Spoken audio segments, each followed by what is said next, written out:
I'm therefore cautioning the chair of the committee not to yield to those extremists who are pushing him to assert his authority because he's weak.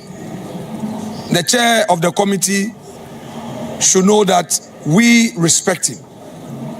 But I must also be quick to commend Honorable Mahama Yariga. He has shown leadership. His diplomacy is at its all-time best. He's done well. His engagement, the transparency he has introduced, should it continue, would have a very peaceful parliament. How he engages us is the way to go in this parliament. But to my respected friend, Roxanne Eche Dafiamepo, if he thinks that he is still in opposition and he would be a bully, then he would meet his meter. Their friend Makpo has gained notoriety of shouting, yelling, undermining his own chairman, interrupting proceedings, undermining his own majority leader, and he describes himself as the avant-garde of the government. Really, is he the first majority chief whip? The majority chief's role is to be a key negotiator. He should be a diplomat in the chamber. His job is not to fight. If he did so successfully in opposition, now he is in government. So President Mahama and his government may have to rethink their choice of Roxanne Eche Dafiamepo as their majority chief whip. Throughout the approval process, the NDC has never marshaled its numbers in the chamber. They claim that they are a majority. Every single day we come into the chamber, we count them. The average number they have ever had in the chamber has been 92. It's only on one occasion that they had 104. So it has always taken our side to add up to their side to make the number to take government business through. So they should be humble enough to cooperate than that attempt to bully us. It will not happen. We would urge them to continue to respect the conventions and arrangements associated with the process of vetting. And if they do so, we'll cooperate with them. Now the clerk to the committee. This clerk to the committee has shown her colors that she is of the NDC stock. We are going to officially write to the clerk to Parliament to withdraw this lady from the appointment committee. And that lady must either resign as a parliamentary staff or change her posture without delay. When we were in government, this same clerk will insist that the minority must have its say, read through reports before it is signed by the chair. This same clerk today will advertise those who have been scheduled for vetting at midnight without notice to us as minority. Report gets signed, and the first time the minority will see the report will be on the floor. The practice has been that I would see the draft, go through, share my concerns before it is signed. But on a number of occasions, I try to engage quietly to resolve these things. Not even once has this NDC clerk brought a report to my attention. This morning, after all her numerous sins, She committed another grave sin this morning again. We were in Parliament as early as 8 o'clock to have our caucus meeting. When we were done, the majority chief whip reached out to the chief whip of our caucus that they wanted us to have a meeting. We agreed to the meeting. They said they were waiting for the majority leader. Indeed, the majority leader himself called me that he was on his way and that the meeting should be held in his office. Whilst waiting, we now saw the NDC caucus commencing the vetting. And this same clerk, without reaching out to us, administered the oath. What an irresponsible clerk we have.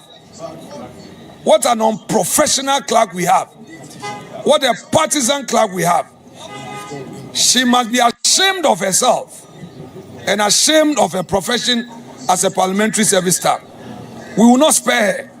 We will go all out to deal with her in accordance with law if she will not change. Our parliament boasts of mature conventions and practices. And this we have navigated all these years. We would urge our colleagues one more time to cooperate with us.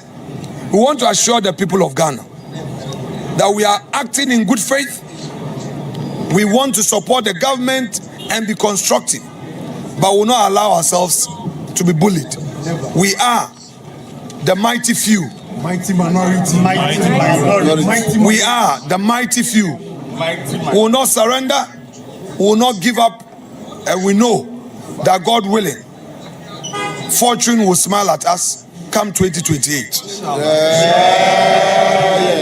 We are the new patriotic party. We are the new patriotic party. The elephant is a winning symbol. We shall win to save Ghana. The elephant is a winning symbol. We shall win to save Ghana. We shall win. We shall win. We shall win to save Ghana. To save Ghana. We shall win to save Ghana. The elephant is a winning symbol. We shall win to save Ghana. Oh, the elephant is a winning symbol. We shall win to save Ghana. Eshi, Eshi, Eshi, Eshi, Radu, Radu, Radu. Kukrudu. Eshi, Eshi, Eshi, Radu, Radu, Radu.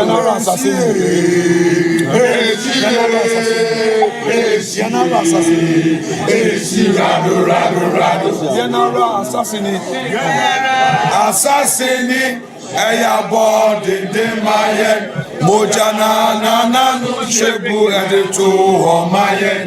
Edome wososo, sayebe yebiatraso. Nimbiatraso gozo kaninya pese minkunya. Eduye bremu amaya sasewu do atuse. Omanu seriyo, omanu seriyo. Eyesena ose, omafo braneche. Omanu seriyo, omanu seriyo. Eyesena ose, omafo braneche. Thank you very much. No questions. Sorry about that. One of our colleagues will do the fancy or the tree version. I'll continue my work at the vetting. The press statement is here, and then you can have it. Well, that was not a rally of the NPP you were watching. That was in the House of Parliament, where Minority Leader Alexander Afenyo-Markin led his team to deliver or give a press statement or press conference where they essentially went very hard on the clerk to the Committee on Appointments. We were told earlier by the chairman that there was going to be a short break that they were going to embark on to deal with their own in-house matters behind closed doors. And now we've seen this press conference by the minority side. We don't know if it was after the meeting and what the position is. But gentlemen in studio, while we're watching, one thing that was running across the table was He didn't comment about what happened last night, or maybe to apologize about it. He actually did, but he did not apologize. I don't know if the apology of the chair was for all of them, but I really don't know. As I've said, for me, this politics. So, look, a vetting is an opportunity to also send a signal to your supporters, to the nation, to leadership that you can do the job. So everybody's taking their position. Right? When you spoke to Jerry Ahmed Shaib this morning, he said, "Whip, did he? Okay, so we saw the distraction happening. Did he say there's going to be action, or is happened? Is gone? We'll waste our money to repair those things." No. He apologized for what happened and said that, of course, try to explain why he was there and what the sequence from his point of view was. But I put it to him that people would expect that they pay for this. And he sort of agreed that if the speaker takes action, they will have to comply. So, and we are told that the speaker has the power to take some action. But this is the minority side also giving their version of what happened yesterday. And, for example, he's saying that there were thugs. Jerry didn't say that in my interview with him, but Afenyo-Markin saying there were thugs from some side coming in to cause disruption and all of this. I think what he should have done, at least from my side, to say, look, they apologized for the scenes from yesterday before even proceeding. But it seems to me as if the politics of the moment and the pressure both sides are getting from their following is pushing the leadership to really take actions that they may regret on both sides. I find it strange that this is happening, because see, if it was a 37-37, it would make sense that we are seeing this. But honestly, if it comes to the raw numbers, I don't see how any nominee can be rejected because they are going to vote. And so I don't really get this standoff that is happening. And it's happening too early in the parliament. Which is why the NDC supporters are angry with Mr. Ahiafo and somehow their leadership. They feel they are allowing the minority to have too much room because they are a small minority. Yeah. And the minority is saying that, look, in 97, the minority was a small minority, but it was a formidable minority. And as Afenyo-Markin is referring to J.H. Mensah, he's referring to Bagman in opposition in 2000 as well. So this, in my view, is a advantage of the minority leadership to their base. But the majority and the leadership on the right side are feeling the pinch because their supporters are like, how can you have 184 or 187 and be allowing Afenyo-Markin to accuse the guy for three hours? Yeah. But they forget that the unlimited time is a convention. Yeah. Okay. I think the posture of Ayarga is going to help eventually to calm things down because everybody seems to trust him. Jerry Ahmed Shaibu spoke about him. Afenyo-Markin has conceded that Ayarga has some leadership skills that are coming to the fore. He may have to be a bit more forthright. Yesterday, when he gave the 6-minute speech, he also said that the way the vetting was going needs to be changed if this is not to be repeated. So I think, and don't forget, when we talk of leadership of parliament, it's the majority leader who is the leader of the house. So his house is on fire, but he's still cool.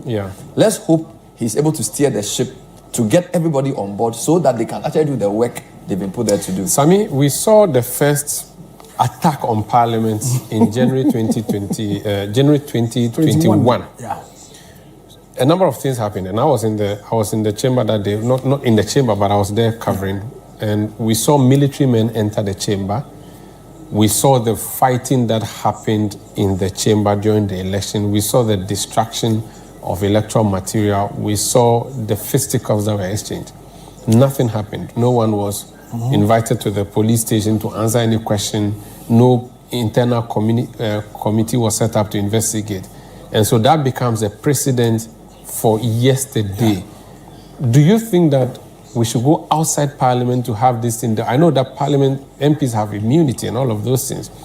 But can't the state say that we saw you destroying property, we saw you break a table, that is state property and you've destroyed it, so we are going to prosecute you, write to the speaker and say, person A, person B, person C, we saw you doing A, B, C, D. Do you think that we should go outside Parliament, let the police investigate and prosecute Attorney General's department, or because the political class is just one, we should just let it slide? It's a political class, and as you said, and nothing is going to happen.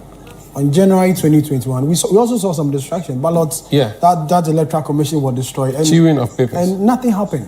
And this is one of their own. It happened within, the premises of Parliament, and it was done by one of their own. So I'm not sure there's going to be any action to be taken as far as the person who destroyed it is concerned. Secondly, there are many who have said that it's important that this particular appointment committee is dissolved.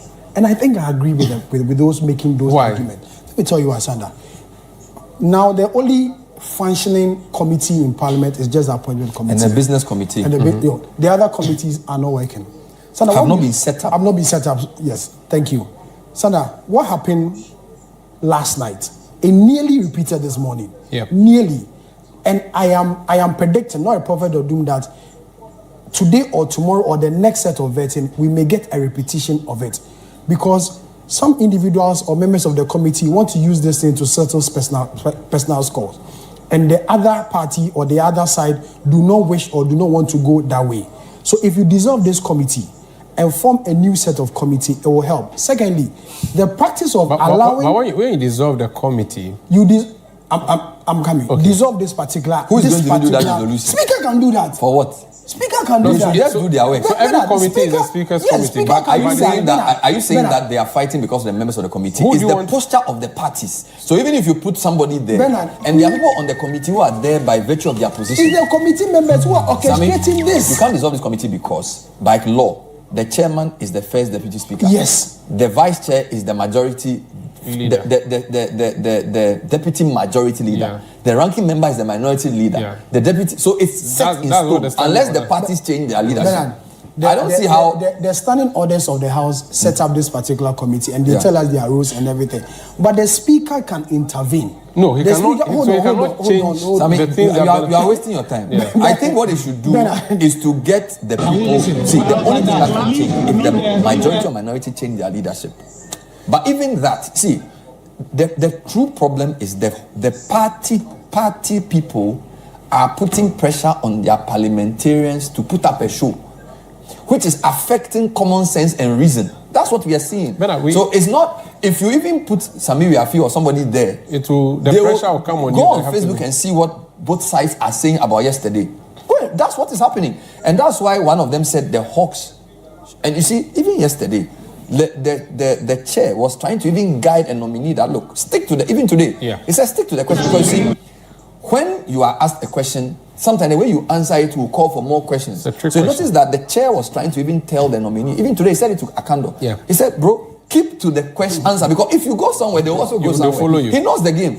It's unfortunate we are spending our airtime and taxpayers' money to watch basically basic politics playing out as a ruse for a vetting process, which really they've already premeditated who they will take. I just want to get something. We've heard Speaker Bagbin speak 2 days ago. Yes. He wasn't happy with what his committee has done.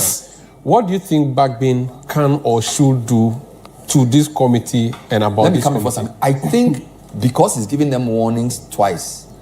And you see, they cannot tell me that what they are doing, he doesn't know. He knows what they are doing. Yeah, he knows. He's been minority leader majority. He knows.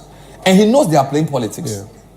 Which is why he specifically read a statement that the appointments committee, if they don't behave well, they are bringing parliament into disrepute.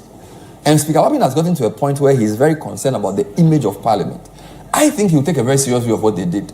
If the videos are shown to him, you know Speaker Bagbin, he will read a statement and reprimand them and possibly set up an ad hoc committee to investigate the people who were found in the video and punish them. Because the apology they gave doesn't seem as if they even believe in the apology. Because 2 minutes after the apology, they went back to the same thing. Same thing. You get it? So I think the speaker should put his foot down, call them to order.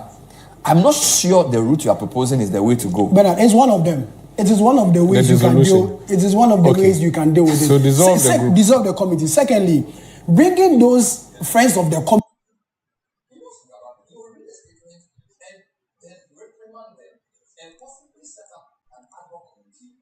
About all the things that have been happening in committee.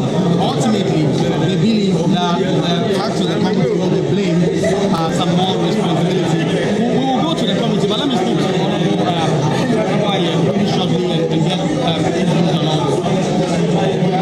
There are those who will say that the minority is being obstructionist. Even though you claim that you want to see this process through, that your conduct is in a manner that blocks the doing of the work of the committee to approve this nominee. If anybody will be fair in this country, has followed procedures, has followed vetting of this house, will get to know this. When the president makes news and communicates same to the house, the speaker receives it, reads it, and forwards it to the appropriate committee. When it names in the days for 2 weeks as a practice for the public to present their issues, their memos, anything they have. Your names will get vetted. The following day, some even the same day, they come to this house and we approve them. What is so so cooperative than this exercise? Did you see that in 2020? Did you see that in 2022? Did you see that in 2017? All our ministers that were vetted, some even went through 2 months, 3 months before approval here. So if anybody dare say that we are being obstructive, then the person has not followed parliamentary rudiments well. I am the first time, but I've come to learn. So anybody that says that is not being fair to the truth and is being political and partisan. After this fufu and pepper soup, I go score goals like them, the dash points.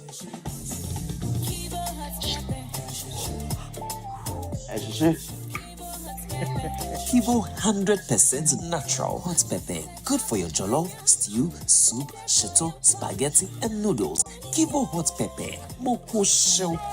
I'm a match winner, but the real champion is Kivo 100% natural. Take the government on as we promised. So, yesterday, we agreed. I am part of the panel that will vet the minister designate for foreign affairs. In fact, we came prepared and we were told that it is not selected for today.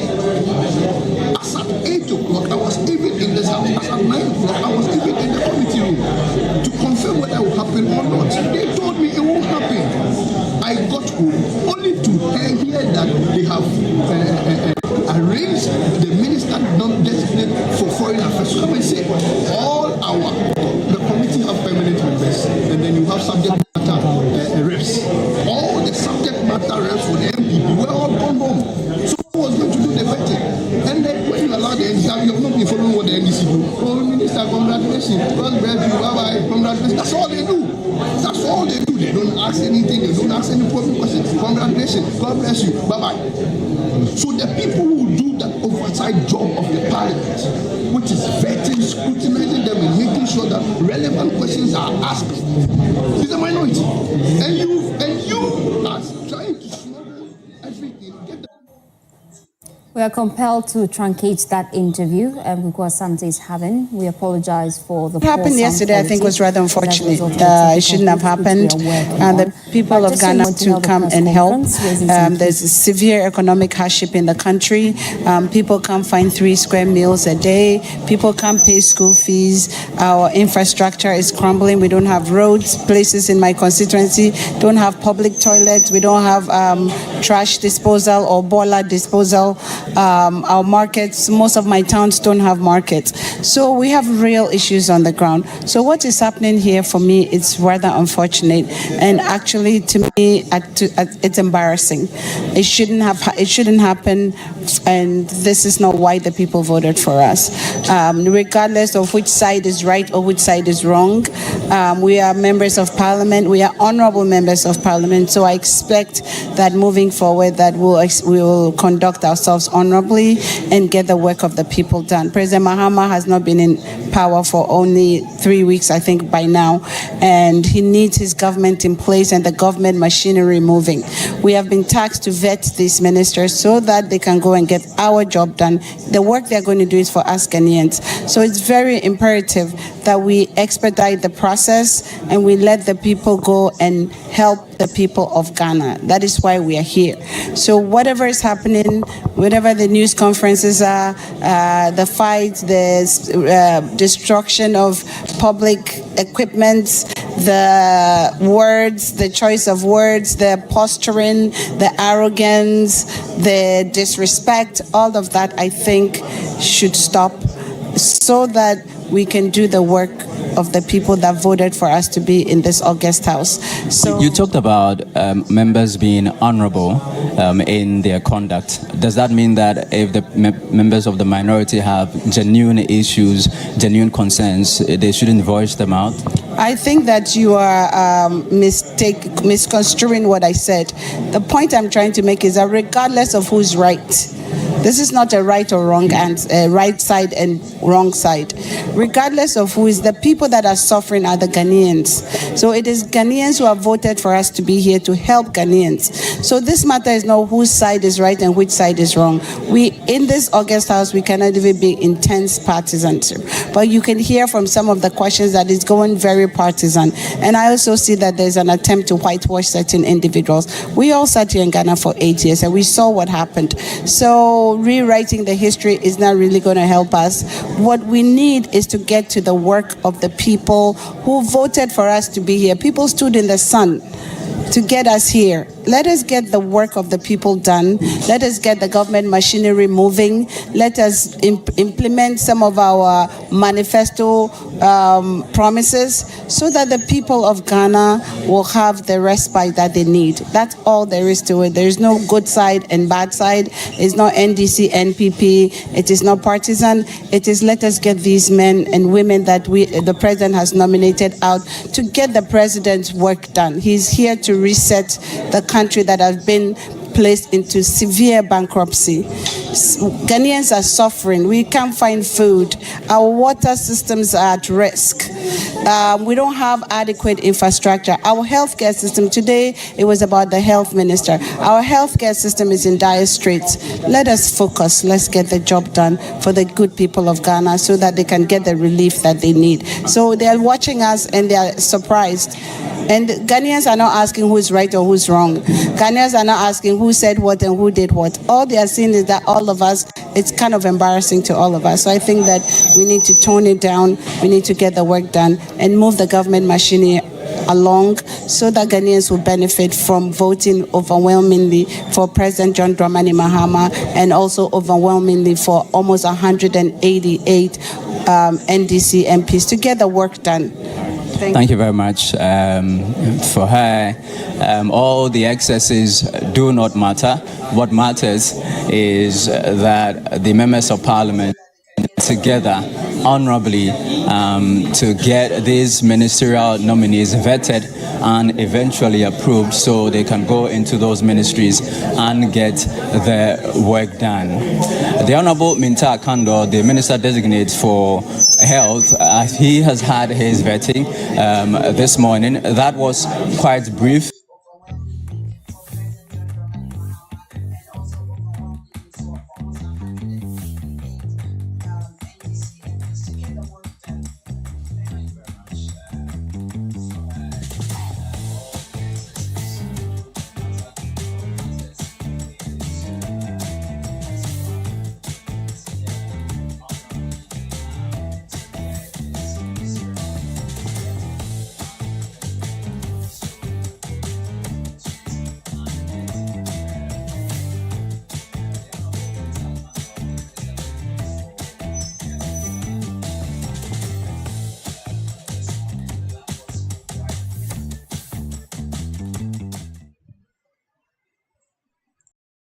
And today to observe, to support our boys, and today we are here because of Okudzeto, and so we're here for Akando. Akando of Okudzeto. So these are the last two guys that we've come to, and we are waiting for the session to start. And I hope we're not going to have the episode of yesterday where Sam was vetted for over 5 hours.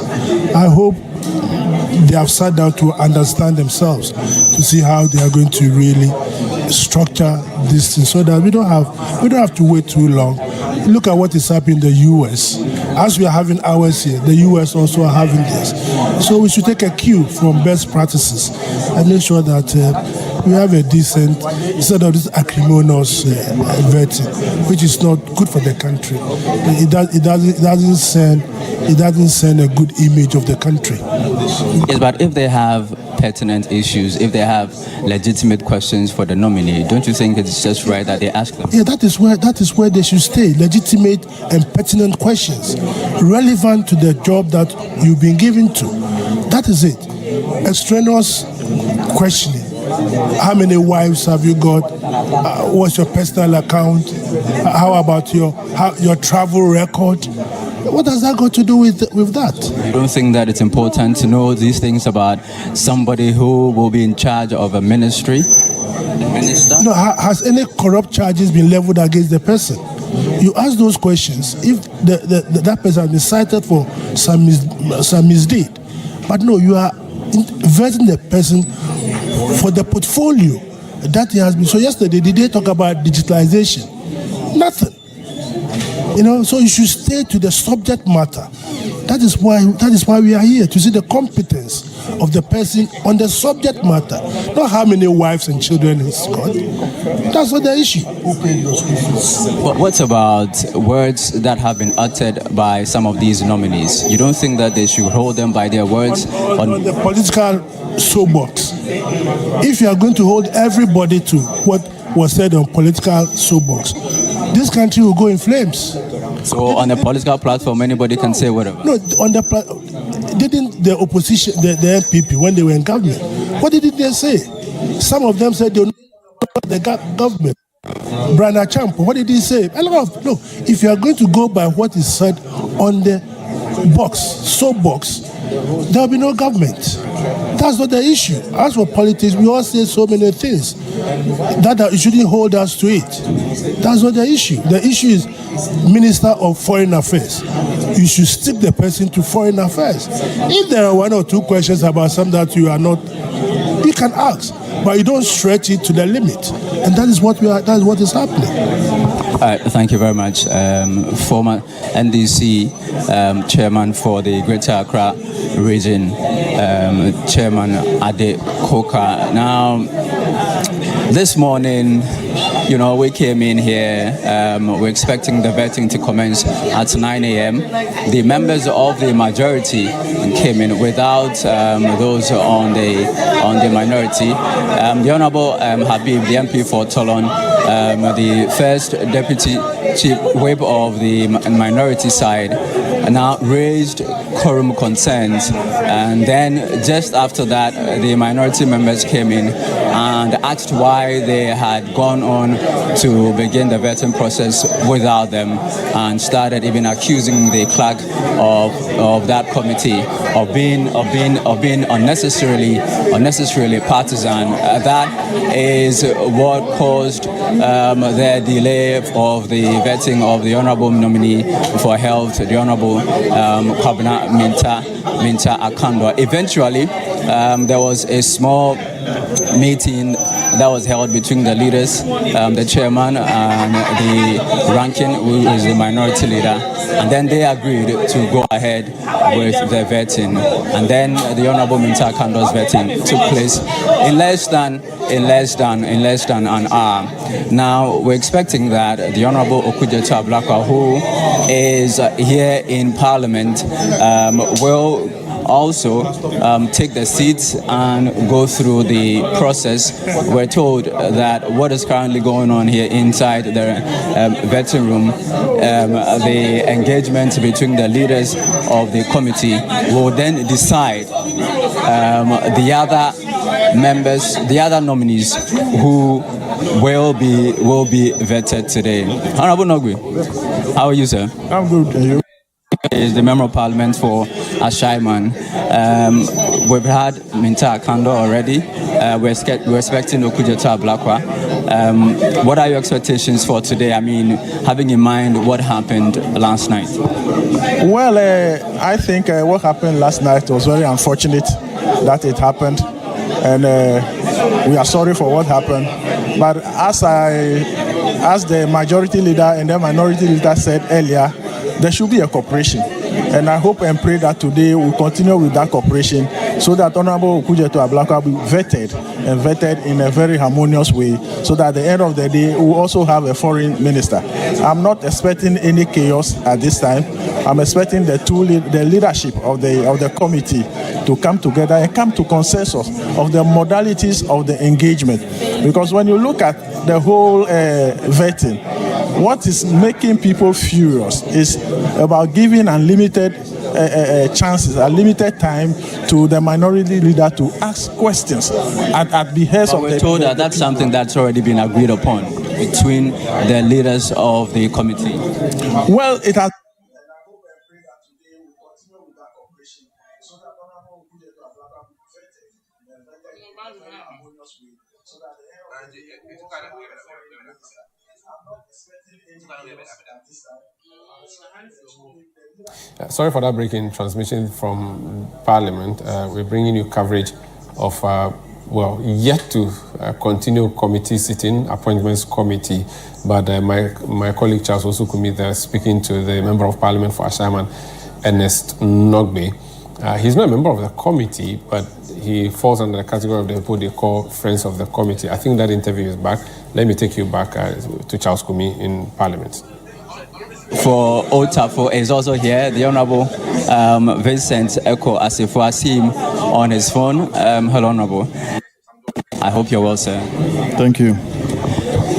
We've had Akando already. We're expecting Ablakwa. Having in mind what happened yesterday, what are the members of the public to expect from members of Parliament who will be seated here to do the bidding of the state?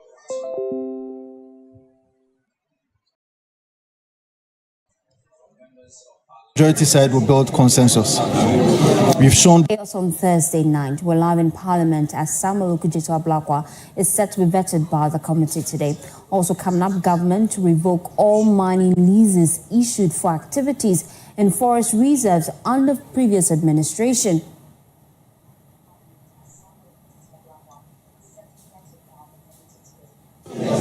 the Ghanaian people will have to be sure that the people that are going to represent them as ministers of state make decisions that will be for the benefit of the Ghanaian people, and that is what we have to do for them. And so we hope that when they are done with the pre-sitting meeting, whatever is agreed upon by the committee should be strictly adhered to. Without that, I think that we cannot have a headway. Some people have raised concerns about the unlimited number of questions available to the minority leader. In your candid opinion, should a ranking member on the appointments committee have unlimited number of questions to the extent that he can go for 3 hours? Fortunately for us, at the very same time that we are having this appointment committee vetting, the United States of America is also having their confirmation hearing. Yesterday, I was watching RFK Kennedy Jr. being appointed as the Secretary of Health to the United States. Even members of the appointment committee, I will say, do not have unfettered amount of questions to ask anyway, but they have a lot of time to digest the issues concerning the sector that you are going to lead. For Christ's sake, Minister of State, a Minister of a sector, and you think that we should not take our time to digest the issues? However, the convention has always been that since 1992, according to the orders of Parliament, that the ranking members have some amount of an unfettered access, an unlimited number of questions that they can ask any nominee. Last 4 years, you remember, Ken Ofori-Atta, the finance minister, was vetted as long as 2 days. I don't think it has ever happened in the history of this country. So why is it a problem that somebody is vetted for 4 hours and people are raising questions to it? They're also raising questions about the questions that are being asked, personal questions. You think that if you are going to represent the people of Ghana, personal questions as to your CV, your curriculum vitae, that we trade with Exness. We take advantage of the best pricing on gold and oil, the lowest, tightest, and most stable, even during market-moving events. Trade with the best pricing in the market. Exness, born to trade. Because I believe that you present to the people of Ghana a certain amount of information, and that information should be verifiable. That information should be verified to know that, for us to know that indeed, whatever you are presenting to the people of Ghana is actually true. There cannot be anything personal questions, because it is in your personal life that we can also be sure that giving you the state apparatus and the state space for you to make decisions on behalf of the Ghanaian people, you will not carry, if there is anything untoward in your personal life, you will not carry that into the public space. And that is what we have to do for the Ghanaian people. And I am saying that until the majority side understand that we need to build consensus and we need to agree on a number of things, unfortunately for us, we may not be able to make any headway. Finally, I need you to promise the people of this country that what happened last night, the destruction of public property that happened here, I mean, you've received a lot of condemnation since last night, that it won't happen again. I condemn it as well. It's unnecessary, it's unpatriotic, it's dishonorable. As we speak, I don't know who are those who actually did that, because I could see, watching the videos, that all sides were trying to, as it were, raise the table here and there, put a chair down and what have you. We should be able to engage meaningfully, respectfully, so that we can reach consensus. But in tree, you baby say, kuku ni jaya, kikake kanasubede, ebijai. That's not assuring enough. I'm just saying that I have condemned everything that has happened. But the other side should also show some amount of respect to the other side. You cannot elect to arrogate unto yourself some supernatural wisdom and intelligence over the other. You don't have it more than us. They cannot show that they have some amount of supernatural wisdom or intelligence more than us. That you come to a conclave, agree to a number of people that are supposed to be vetted, agree to modalities, then you want to vary that modality when you now come to the committee. Who allows you to do that? If you want to do that, you are arrogating unto yourself some supernatural intelligence, okay? And we will not allow you to do that. But if you accord us with the respect that both sides deserve, I don't think that we should have such a problem. Remember, during their time, they had to even boycott a vetting of Supreme Court judges. People were quiet in this country. I am not saying that that is the way to go. But you are not boycotting any sittings. We won't boycott anything on this appointment committee. We will stay to make sure that the right thing is done. You can see members of parliament here, both subject matter committee members. I am not a member of the appointment committee, but we are subject matter committee members. And at any point in time, we swap. I am going to join the foreign affairs vetting. And so we have to be here to make sure that the right thing is done. And you can see all members of parliament, especially on the minority side, we are here to make sure that the right thing will be done. Nothing untoward will be allowed by the NDC. Thank you very much. That was the Member of Parliament for Ota, for the Honourable Vincent Eko Asifwa. So, Sanda, that meeting is still in session.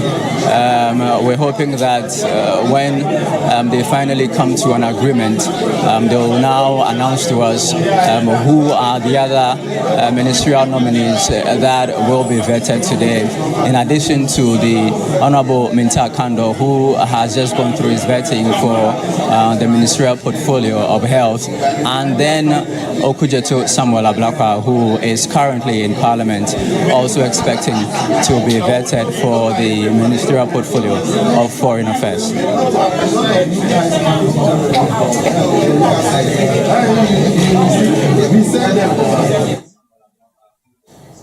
This is Channel 1 Television. We are broadcasting from number 50 Lahansin Lane at Tesano in Accra.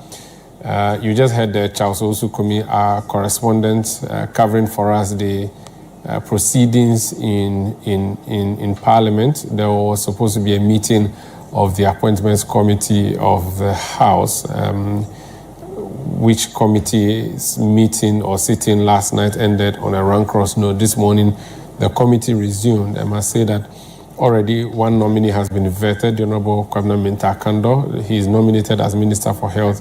He has been vetted and discharged. We're waiting for the next set of nominees to come through, particularly the man who has been named our Chief Envoy, Foreign Affairs Minister nominee, the Honourable Okudzeto Ablakwa. That is yet to happen, but before then, the chairman of the committee adjourned the sitting of the committee for a meeting that they were going to have.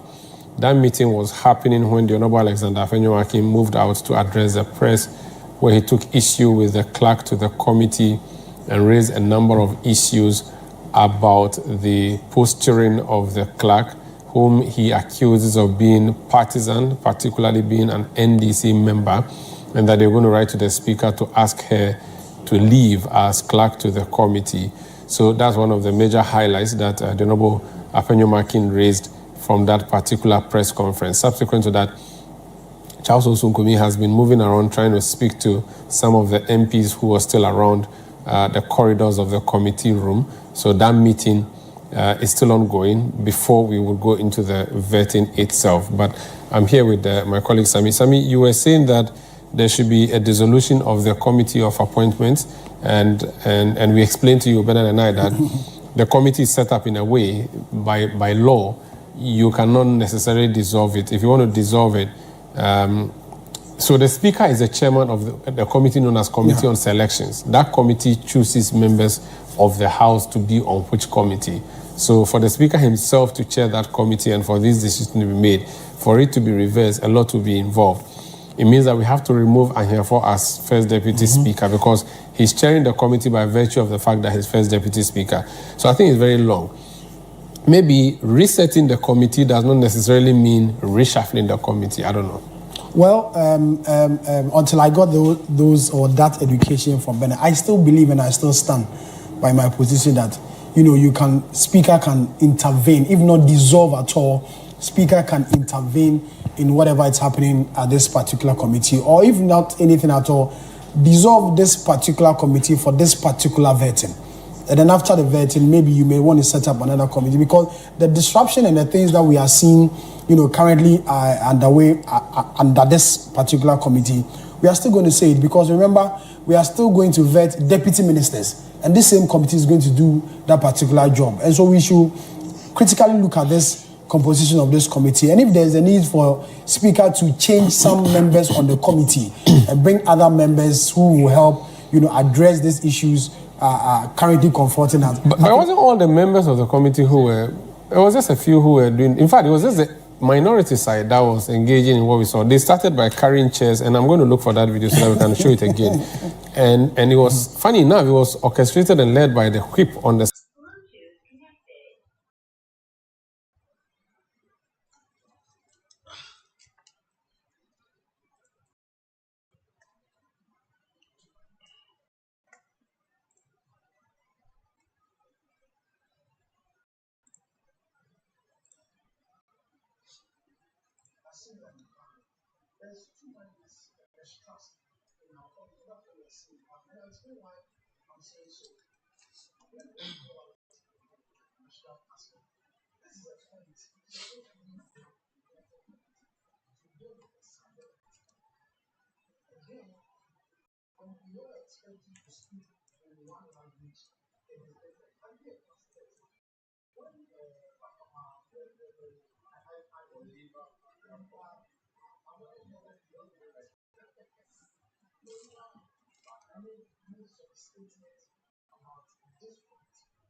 You cannot be the judge in your own cause. Sandra, but when the invitation was done or being done or in the process, they were not aware.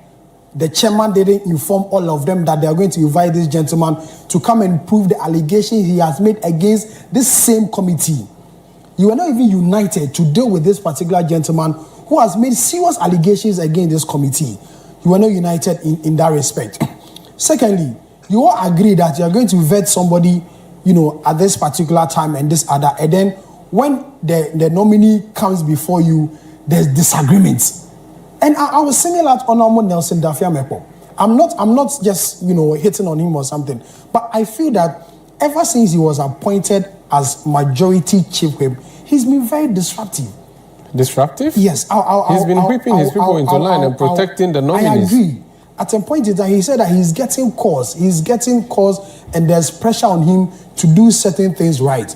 Now, if you are getting calls, it means there's an external force somewhere putting pressure on you to do certain things and be disruptive. When he was just a member of the committee, when the committee started, at a point he comes in with a point of order or comes in to interpret the constitution or the law.